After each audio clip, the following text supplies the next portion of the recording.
ಇನ್ನು ಮುಂದೆ ನಿಮ್ಮ ನೆಚ್ಚಿನ ಧಾರಾವಾಹಿಗಳ ಫುಲ್ ಎಪಿಸೋಡ್ಗಳು ಸನ್ ನೆಕ್ಸ್ಟ್ ಆಪ್ನಲ್ಲಿ ಮಾತ್ರ.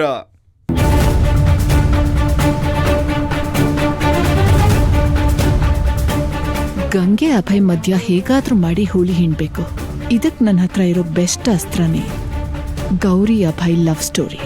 ಹೇಗಾದ್ರೂ ಮಾಡಿ ಇದನ್ನ ಗಂಗೆ ಕಿವಿಗೆ ಹಾಕ್ಬೇಕಲ್ಲ, ಆಗ ಈ ಚಿಕ್ಕ ಜಗಳ ಮಹಾಯುದ್ಧನೇ ಆಗೋಗುತ್ತೆ.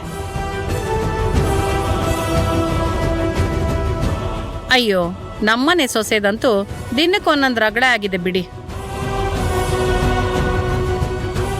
ಅಲ್ಲ, ಗಂಡಂದ್ರೆಲ್ಲ ದಿನಾ ಹೆಂಡ್ತಿರ್ಗೆ ನಾನು ಇನ್ನಿಷ್ಟು ಪ್ರೀತಿ ಮಾಡ್ತೀನಿ ಅಷ್ಟು ಪ್ರೀತಿ ಮಾಡ್ತೀನಿ ಅಂತ ಹೇಳ್ತಾ ಇರ್ತಾರಾ?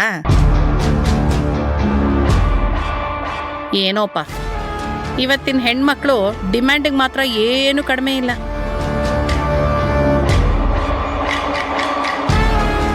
ಲೇಶಕ್ಕೂ ಏನೇ ನೀನ್ ಇಷ್ಟೆಲ್ಲ ಮಾತಾಡ್ತಾ ಇದೀಯಾ?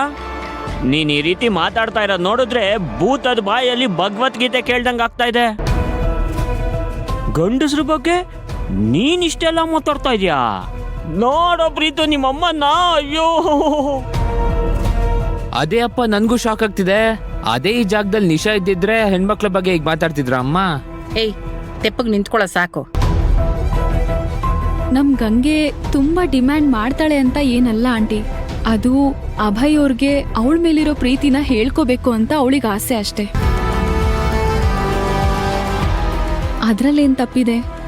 ಪ್ರೀತಿನ ಹೇಳ್ಕೊಂಡಾಗ್ಲೇ ಅಲ್ವಾ ಗೊತ್ತಾಗೋದು.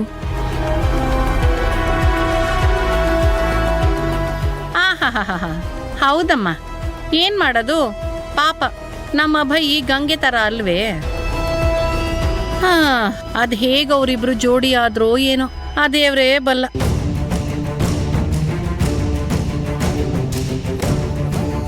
ಯಾರಿಗ್ ಯಾರ್ ಜೋಡಿ ಅಂತ ದೇವ್ರು ನಿರ್ಧಾರ ಮಾಡಿದಾನೆ ಅಂದ್ಮೇಲೆ